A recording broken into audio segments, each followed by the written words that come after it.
Assalamualaikum warahmatullahi wabarakatuh. Baik, kita masuk ke materi yang baru, yaitu peran hormon dalam metabolisme. Ya, hormon. Jadi, apa itu hormon? Sebelum kita mengetahui tentang hormon, ya, kita harus tahu tentang kelenjar endokrin, ya. Jadi kelenjar endokrin itu suatu kelenjar, ya.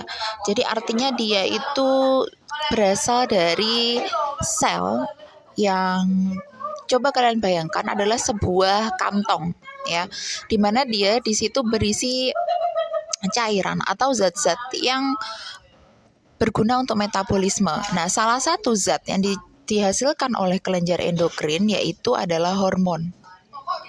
Ya. Kelenjar endokrin ini tidak mempunyai saluran. Ya, jadi dia ini nanti zat-zatnya yang keluar tidak akan punya jalur sendiri atau trek sendiri. Dia akan mengikuti aliran darah, ya. Ya, mau ke sel mana yang dituju, dia mengikuti peredaran darah. Nah, jadi hormon itu adalah suatu zat yang dikeluarkan oleh suatu kelenjar atau disebut juga kelenjar endokrin. Hormon tidak memiliki jalur atau trek tersendiri, dia mengikuti aliran darah. Fungsi hormon terutama adalah untuk metabolisme, ya. Kelenjar mana saja sih yang menghasilkan hormon? Nah, kalian bisa lihat di gambar, ya. Nah, ini ada di otak, ada di suatu organ di tenggorok, ya, di saluran cerna, kemudian di saluran reproduksi dan seterusnya. Jadi di situ terdapat sel, ya, yang berkumpul menjadi suatu jaringan. Jaringan itu menjadi suatu kelompok jaringan yang membentuk suatu kelenjar atau kantong yang di sini kantong ini memproduksi suatu zat, ya, untuk produksi dan reproduksi untuk metabolisme yang disebut hormon, ya. Selanjutnya, kita juga harus mengetahui, ya, bentukan hormon, ya. Jadi hormon ini bentuknya apa sih? Apakah bentuknya berupa asam amino atau berupa protein atau berupa lemak? Nah, ini ada 3 kelompok utama, ya, bentukan hormon. Jadi hormon itu dia memiliki wujud yang beda-beda, ya. Contohnya hormon steroid. Nah, steroid ini termasuk golongan lemak, ya, Kak, ya. Nah, apa saja sih yang termasuk hormon yang masuk dalam kelompok steroid, ya, termasuk kelompok lemak? Nah, ini adalah hormon androgen, ya, androgen, estrogen, dan adrenokortikoid, ya. Jadi apa itu? Nanti kita akan belajar, ya. Tapi kalian pasti sering dengar mengenai androgen, estrogen, ya kan? Testosteron, nah seperti itu kan sering dengar. Kemudian yang kedua, dia merupakan kelompok asam amino yang derivat, ya. Jadi dia kelompok asam amino, ya.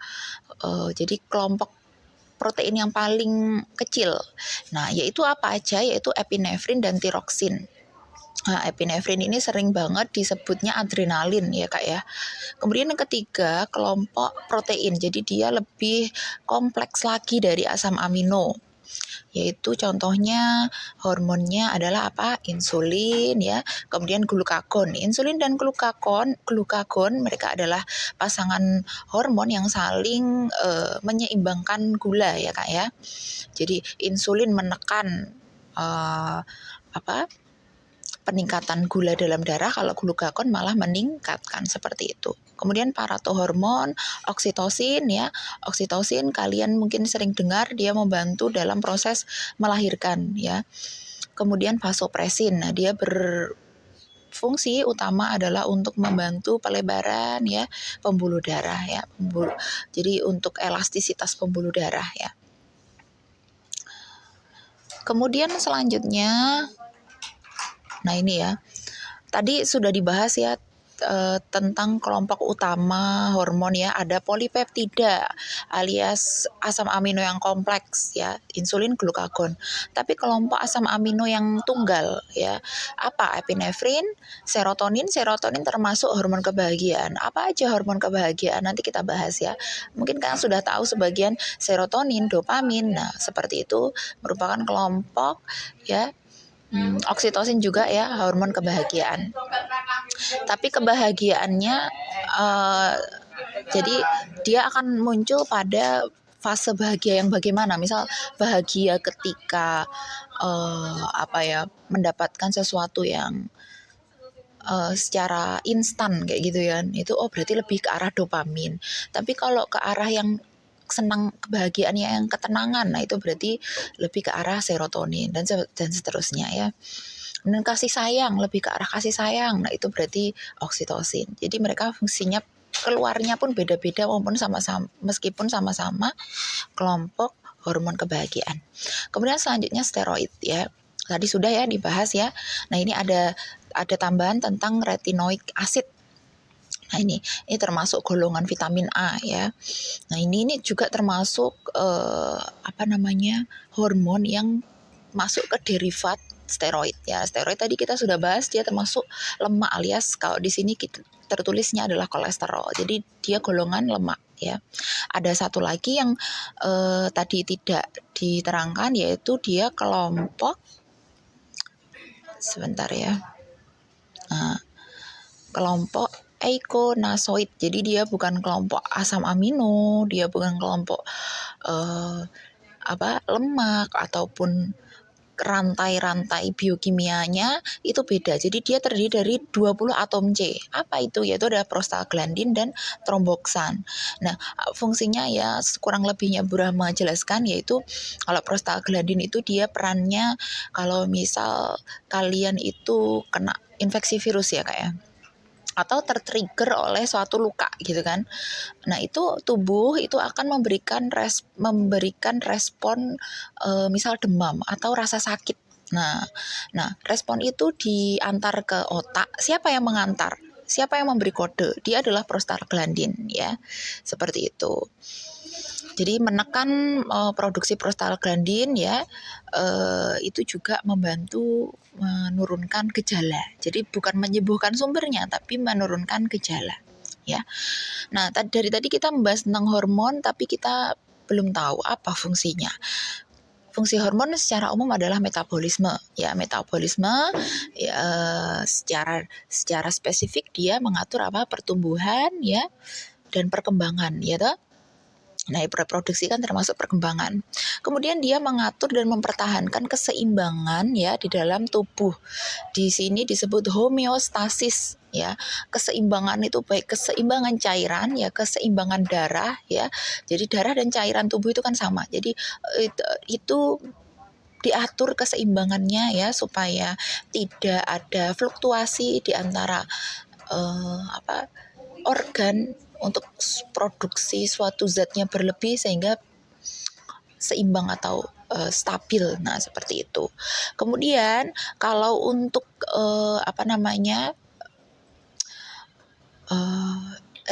dunia entrepreneur atau dunia peternakan ya. Jadi fungsi mempelajari hormon adalah dia meningkatkan produksi ternak. Nah ya, kemudian juga kalau untuk keilmuan dalam ilmu opjin ya, jadi kandungan itu adalah mengatur jarak melahirkan. Nah, seperti itu ya, supaya jarak melahirkan paling bagus 2 tahun. Nah, itu supaya mengontrolnya adalah dengan KB. Nah, KB itu kan juga menggunakan ilmu tentang hormon tuh Kak. Nah, seperti itu. Kemudian ada lagi ya untuk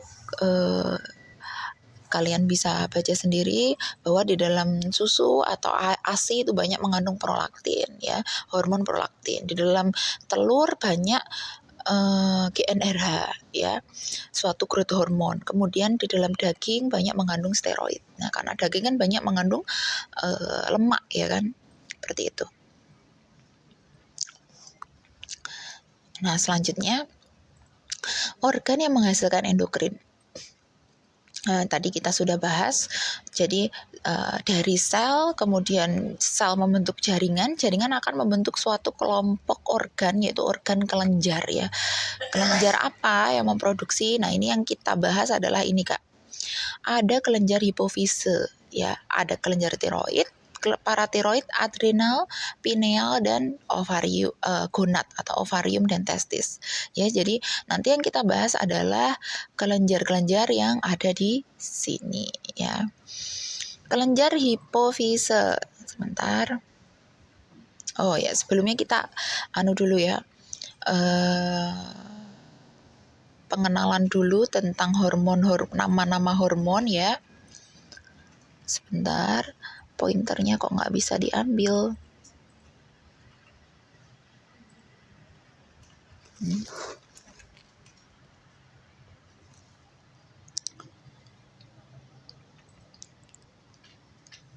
Oke.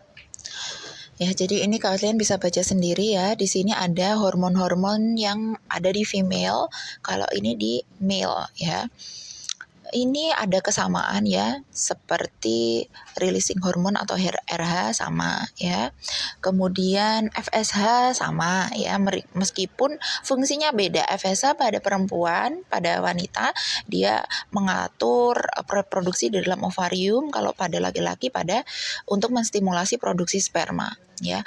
Kemudian LH ya, LH juga ada pada laki-laki.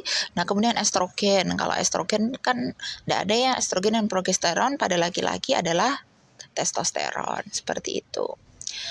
Ini silakan kalian baca sendiri ya. Ini GnRH tadi ada pada telur, yaitu termasuk hormon pertumbuhan ya, gonadotropin releasing hormone ya. Jadi nanti ada istilah releasing hormone ya. Kemudian ada ya lagi nanti. Nah itu jadi meskipun sama-sama hormon tapi mereka fungsinya beda. Jadi kalau releasing hormone berarti membantu dalam merilis atau mengeluarkan, seperti itu. Nah ini contohnya. Oh ini tentang ya Kak ya, communication ya, cell communication. Jadi hormon itu ketika bertemu dengan sel tidak semerta-merta langsung gatuk seperti itu ya. Jadi hormon ini ada jalurnya Kak. Ketika dia itu bisa membantu metabolisme itu ada jalurnya. Jadi kalian harus mengenal ya, yang pertama adalah reseptor. Jadi di setiap sel selalu ada reseptor. Jadi bayangkan dia adalah suatu antena yang menangkap sinyal. Sinyal apa yang ditangkap itu adalah sinyal datangnya hormon. Nah, seperti itu. Nah, setelah ditangkap oleh reseptor, di situ akan ada peran protein yang lain, yaitu intracellular signaling protein ya. Jadi ada protein 1, 2, 3 yang membantu menyalurkan ke dalam sel yang bersangkutan. Ini bayangkan ini adalah kabel. Nah, seperti itu ya, kabel. Nanti jadi ada salurannya sendiri-sendiri. Apakah dia masuk ke dalam metabolic enzim, atau masuk dalam regulasi protein, atau berperan dalam pembentukan tulang. Nah, seperti itu. Jadi ada perannya masing-masing, dan di situ ditangkap awalnya oleh reseptor, kemudian dibantu oleh protein-protein lain yang dinamakan intracellular signaling protein ya. Nah ini ya, tadi kita sudah bahas bahwa hormon itu dikeluarkan oleh kelenjar endokrin. Jadi di sini ya Kak ya. Di sini ya yang A, bukan parakrin. Karena kalau parakrin dia adalah communication antar sel yang secara langsung ya, tanpa ada kalau endokrin di sini kan ada bantuan bloodstream alias aliran darah ya Kak ya, baru ketemu target sel. Jadi ada sel yang menghasilkan, kemudian di aliran darah, kemudian baru ketemu jodohnya ya. Tapi kalau parakrin dia ini ketemu jodohnya itu harus ada orang ketiga ya. Jadi ada signaling sel. Nah, seperti itu. Kemudian kalau communication secara neuronal. Jadi secara kalau communication di saraf ya, itu ada peran sinaps di situ. Jadi di antara sel yang memberi informasi, kemudian untuk menuju target sel di situ ada celah, malah ada celah di situ, celah yang merupakan tempat pertukaran informasi ya. Jadi ada pertemuan, ada informasi apa ini, oh ya udah tak salurin, nah kayak gitu. Di sini ada celah, disebut juga sinaps. Nah, ada juga communication-nya secara langsung, nggak pakai mak comblang, jadi secara langsung. Nah, ini adalah kontak dependent. Jadi antara signaling sel dengan target sel, mereka saling bertemu, tapi tetap dengan peran reseptor, ya. Nah, kalau endokrin yang kita bahas, dia dibantu oleh aliran darah, ya. Nah, mekanisme hormon, jadi kurang lebihnya seperti yang tadi kita bahas, ya. Jadi ada rangsangan, ya, ada rangsangan dari luar, kemudian kelenjar endokrinnya memproduksi hormon, ya, kemudian dia akan merangsang pembentukan enzim adenyl siklase, ya, nanti membutuhkan ATP menjadi AMP, ya, AMP ini akan menuju ke membran sel target. Nah, seperti itu. Nah, kemudian kurang lebihnya ini juga sama, ya, jadi ada hormon datang, kemudian ada reseptor. Nah, ini protein reseptor. Nah, nanti dibantu atau dihantarkan oleh protein intraseluler signaling protein. Nah, ini ya. Nah, ini kemudian nanti baru masuk ke target sel. Ya, tapi sebelumnya di bloodstream, ya. Di sini ada di aliran darah. Seperti itu. Nah, ini kalian bisa baca sendiri, ya, kurang lebihnya nanti kita juga bahas, ya. Ini intinya adalah ini, Kak, ya. Misal kalau FSH, LH, ini nanti fokusnya target selnya apa, yaitu testis dan ovarium. Nah, fungsinya apa? Reproduksi sel. Kemudian oksitosin, ya, diproduksi oleh pituitari posterior, ya, oleh hipotalamus, ya, yang di otak, ya. Seperti itu. Dan seterusnya, ya. Kemudian tirotropin, ya, dia nanti sel targetnya adalah di muscles atau di otot dan liver. Nah, ini tentang mekanismenya insulin, ya, Kak, ya. Kurang lebihnya sama, ya. Ini aku nggak akan memaksa kalian untuk paham. Intinya kalian hanya setidaknya paham adanya insulin bisa masuk ke dalam target sel, ya, ke dalam target sel, ya, itu adalah dibantu oleh namanya apa? Reseptor, ya. Nah, ini yang pertama. Tadi kan sudah kita bahas, ya. Jadi kelenjar apa aja sih yang menghasilkan hormon, ya. Yang pertama adalah kelenjar hipofise atau disebut juga pituitary gland. Ya, pituitary gland. Dia letaknya di mana? Di dasar otak. Jadi di bawahnya otak. Di situ ada 2 gelambir, ya, Kak, ya. Ada 2 gelambir. Ada gelambir yang depan namanya anterior. Yang belakang namanya apa? Posterior. Masih ingat pelajaran anatomi, ya? Anterior, posterior. Yang depan anterior, yang belakang posterior. Nah, lobus anterior dia memproduksi ADH, ya, dan oksitosin. Ya, hormon ADH dan oksitosin. Oksitosin tadi termasuk hormon kebahagiaan. Kemudian lobus posterior yang belakang, dia menghasilkan apa? Growth hormone, ACTH, TSH, prolaktin, ya, jadi berhubungan dengan ASI, ya kan? FSH dan LH, ya kan? Jadi ini produksi LH FSH ini kan berhubungan tentang produksi sperma, produksi sel telur, ya kan? Jadi rangsangan itu bisa dari luar, ya, Kak, ya. Misal kayak anak sekarang tontonan apa yang dia lihat. Nah, ini mempengaruhi otak dalam membentuk suatu hormon, ya kan. Nah, hormon ini nantinya akan mengganggu karena tidak waktunya, ya, Kak, ya, belum waktunya, dia akan mengganggu metabolisme. Nah, ini ada penelitian terbaru, ya, Kak, ya. Anak sekarang itu dewasanya cepat. Tapi karena dewasa yang cepat ini efek sampingnya adalah banyaknya ditemukan kasus kanker. Ya, karena apa? Ketidakseimbangan hormon yang muncul, ya, di waktu yang belum tepat, seperti itu.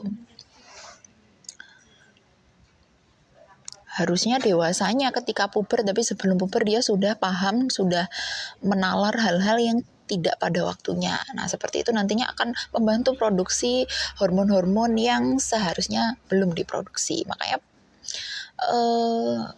puber anak sekarang itu lebih cepat dibandingkan anak orang dulu ya. Mungkin banyak diteliti ini masalah gizi, tapi masalah apa yang dilihat, apa yang lingkungan itu sangat mempengaruhi juga ya Kak ya. Selanjutnya kalian bisa baca sendiri fungsi-fungsinya ya Kak ya. Umumnya adalah tadi GH atau growth hormone fungsinya untuk pertumbuhan ya. Kemudian LTH, TSH. Nah ini kalau laktotropik hormon ini pasti berkaitan tentang ASI ya. TSH kemudian ini membantu mengontrol sekresi hormon di kelenjar tiroid. Jadi artinya dia tuh hormon. Nah ini namanya aja TSH. Jadi thyroid stimulating hormone. Jadi dia itu menstimulasi. Jadi dia merangsang hormon yang merangsang pembentukan hormon yang lain. Nah ini ya, kalau stimulating hormone itu seperti itu. Kemudian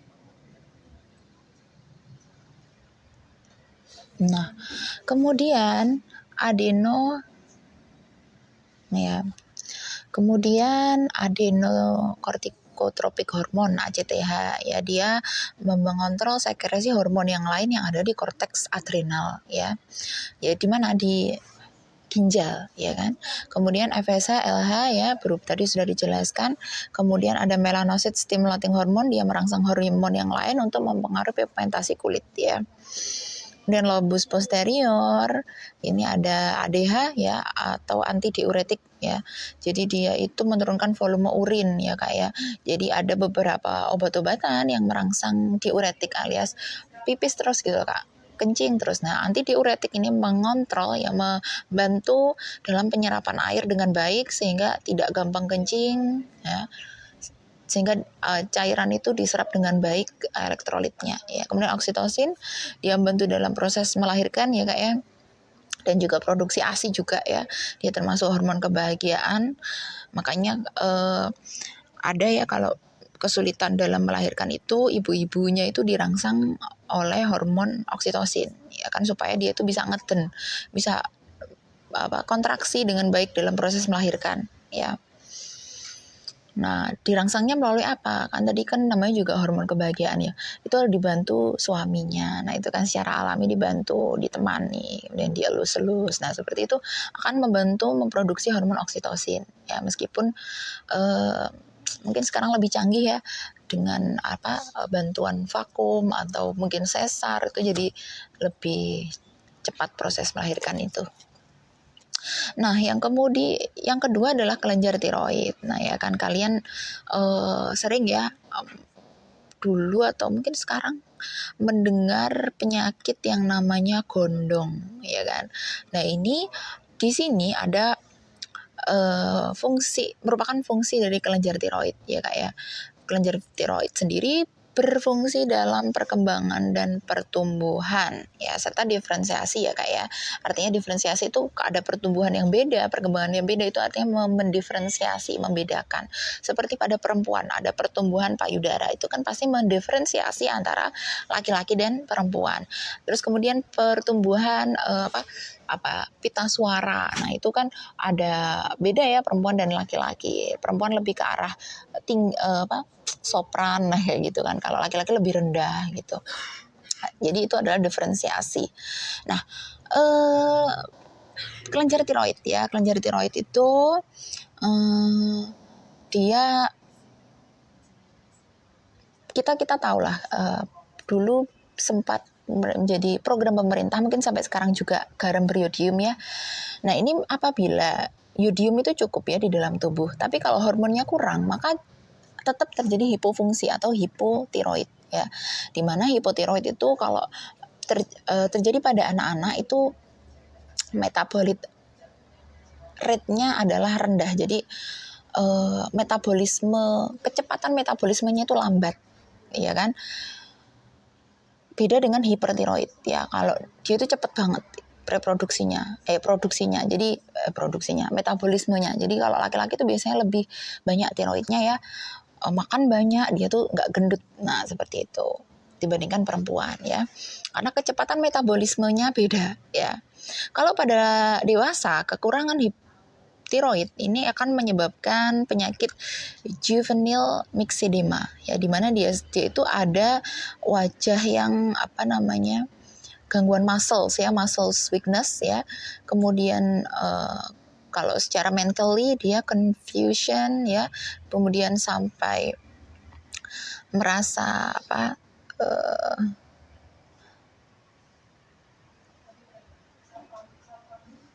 kalau secara fisiologi ya, dia tidak toleran terhadap dingin ya, terus hipotensi, terus brakikardi itu apa? Denyut jantungnya itu cepat lebih dari 90 per menit ya. Coba kalian cek ya, denyut jantung kalian di nadi kalian itu berapa kali per menit. Biasanya kalau cepat lebih dari berapa ya? Lebih dari 70 atau 80 ya. 80 itu biasanya darah rendah ya, hypotension. Terus kemudian depression ya, secara mentally, kemudian kulit yang kering dan seterusnya. Terus kemudian pernah terjadi endemik, yaitu adalah goiter atau gondong gitu loh Kak. Jadi ada pembengkakan di antara Adam's apple ya, di jakun ya, di jakun dan trakea. Nah di situ ada tiroid yang normal itu ya normal, tapi kalau diffusion ya, ada gangguan ya, dia akan ada pengembangan ya, seperti itu. Ini ya. Ini kalau hiperfungsi atau hipertiroid, maka metabolit rate-nya meningkat sehingga aktivitasnya berlebih, ada gangguan saraf, berat badannya rendah meskipun makan banyak ya. Kadang ada tonjolan mata atau disebut juga exophthalmic goiter. Jadi adanya teman saya itu yang makan banyak itu tetap kurus, terus kemudian ditandai matanya itu kayak keluar gitu loh Kak. Jadi matanya itu kayak lebih menonjol gitu loh Kak. Nah, dibandingkan yang normal. Kemudian selanjutnya paratiroid. Nah, ini ya, paratiroid itu adalah dia itu suatu kelenjar di thyroid gland ya. Kecil sekali di thyroid gland atau di kelenjar tiroid. Di situ ada paratiroid. Nah, ini ya. Seperti itu. Meskipun hanya kecil, dia fungsinya sangat besar. Apa fungsi utamanya? Dia tuh mengatur absorpsi kalsium ya, meningkatkan reabsorpsi kalsium. Jadi dia berperan utama dalam reabsorpsi kecepatan reabsorpsi dari tulang oleh osteoklas. Ya, jadi intinya dia membantu tulang, gigi, terus kemudian apalagi ya? Fungsi pembentukan kolagen. Nah, itu jadi hubungan dengan kalsium, vitamin D. Nah, itu dia berhubungan erat dengan paratiroid ya. Paratiroid yang rendah ya alias hipotiroid, maka terjadi peningkatan fosfat. Ya, kemudian kalsium darah menurun sehingga terjadi artinya kalau ini tetani itu bukan tetanus seperti yang kita tahu. Jadi dia ada perlambatan dalam penyembuhan luka, kemudian akhirnya distribusi gizi yang tidak maksimal ke daerah luka sehingga ada pembusukan di situ ya, seperti itu. Terus kemudian hyperfunction ya. Nah, ini kalau ini kalsium darah meningkat, terjadi dekalsifikasi atau pengapuran dalam tulang dan osteotitis fibrosa cystica. Jadi dia termasuk benjolan ya, fibrosis yang benjolan isinya adalah fibrinogen ya, cis itu kantong ya. Jadi suatu pembengkakan ya pada osteo. Nah, ini adalah tulang ya. Mungkin pada tulang ini Kak, rawan. Nah, pembengkakan tulang rawan sehingga itu harusnya tulang rawan itu ada celah yang berisi cairan ya, cairan sinovial ya, ada pelumasnya, tapi malah ada pembengkakan ya, seperti itu. Yang keempat adalah kelenjar adrenal. Kelenjar adrenal ya. Sudah lapar ya Kak ya. Oke, kelenjar adrenal itu ada di ginjal ya Kak ya. Ginjal kita ada berapa? Ada 2. Ya, ginjal yang sebelah kanan, ya berarti yang sini ya Kak ya, kanan. Itu bentuk kelenjar suprarenalnya adalah piramid. Nah ini ya Kak ya. Tapi kalau yang kiri, dia seperti bulan sabit. Nah seperti itu. Ini ya Kak ya. Kekuningan di atas ginjal, jadi disebut suprarenal tuh karena renal tuh ginjal, supra itu di atas ya, di atas ginjal. Nah terdiri dari korteks dan medula ya. Kalau di bagian korteks dia banyak menghasilkan glukokortikoid, kalau di medula banyak menghasilkan hormon katekolamin, yaitu apa? Epinefrin, adrenalin atau adrenalin sekalian sebutnya ya. Atau untuk menyeimbangkannya adalah norepinefrin atau noradrenalin. Ya, jadi di mana sih korteks dan medula? Jadi kalian bisa lihat ya di suprarenal, kalian bisa lihat di luar ya, bagian dagingnya itu adalah korteks, di dalamnya adalah medula ya. Ini korteks. Jadi kalau bayangkan kalau buah mangga gitu kan, bagian daging buahnya itu adalah korteks. Nah, bagian korteks banyak mengandung hormon-hormon glukokortikoid, mineral kortikoid, steroid seperti testosteron ya. Terus kemudian kalau adrenalinnya dihasilkan ya, yang kita sering dengar banget, adrenalin, meningkatkan adrenalin. Nah itu banyak diproduksi oleh medula ya, di bagian medula bagian dalam. Nah ini menghasilkan epinefrin atau adrenalin dan norepinefrin atau noradrenalin. Apa sih fungsinya? Bisa kalian pahami ya, bahwa kalau epinefrin atau adrenalin dia meningkatkan sekresi glikogen, meningkatkan tensi, denyut dan pernafasan. Jadi memang adrenalin sendiri itu seperti yang kita tahu secara umum, naik dari apa sih namanya kalau main balapan gitu, balapan meningkatkan adrenalin ya, iya karena di situ ada terjadi peningkatan denyut jantung, kemudian peningkatan pernafasan dan juga meningkatnya sekresi gula ya, karena untuk aktivitas itu ya. Kalau norepinefrin dia meningkat tapi tidak dipengaruhi oleh sugar atau glikogen ya. Kemudian selanjutnya adalah pineal body atau kelenjar pineal. Nah ini juga di otak ya Kak ya. Ini juga di otak atau disebut juga epiphysis. Sebentar. Kok nggak bisa ya? Oh no. Oh ini sudah. Kelenjar pineal atau epiphysis cerebri ya. Dia ada di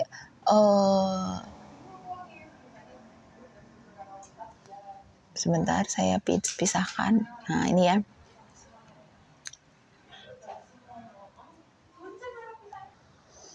Ini adalah bagian Nah, di mana sih letaknya? Dia ada di posterior extremity ventricle 3. Nah, jadi ada bagian, sebentar saya tunjukkan ini di.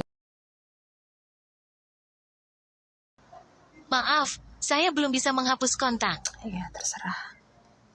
Wait. Maaf ya.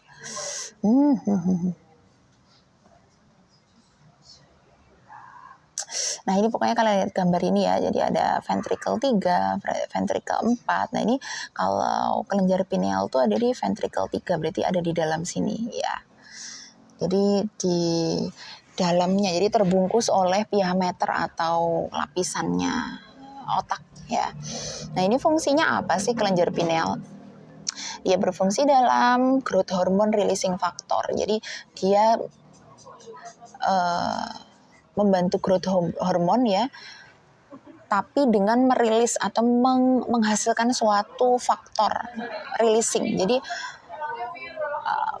GRF ini menghasilkan suatu zat ini merangsang releasing hormone, growth releasing hormone, kemudian baru merangsang growth hormone itu sendiri gitu ya. Dan juga dia menghasilkan inhibitor atau ini GIF, growth hormone inhibiting factor. Jadi dia itu membantu dalam produksi, juga membantu dalam menghambat supaya tidak berlebihan ya. Terus kemudian thyroxine releasing factor juga dia berperan, melatonin dan serotonin ya. Jadi saling berkaitan sama hipofise ya, dan ACTH juga ya.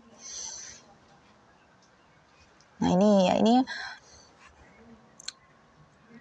pada pankreas di situ ada suatu sel. Nah, bedanya dengan yang kelenjar-kelenjar yang tadi dihasilkan oleh kelenjar. Jadi apa ya? Suatu kelompok jaringan yang membentuk suatu kantong gitu loh Kak. Yang dia akhirnya menghasilkan hormon.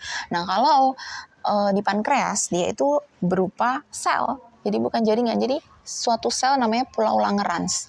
Nah, ini menghasilkan apa? Insulin dan glukagon. Tadi sudah dibahas insulin fungsinya apa? Yaitu dia meningkatkan uptake glukosa di dalam sel ya. Jadi membantu glukosa itu masuk ke dalam sel. Sini lo masuk gitu kan, insulin. Tapi kalau glukagon malah dia itu menghambat. Jadi sudah penuh nih kayak gitu. Jadi dia malah meningkatkan glukosa dalam darah karena tidak berhasil masuk. Seperti itu. Ya, jadi bisa kalian pahami ya, insulin itu membantu memasukkan glukosa di dalam sel. Bayangkan di suatu ruangan, jadi di luar itu glukosanya rendah.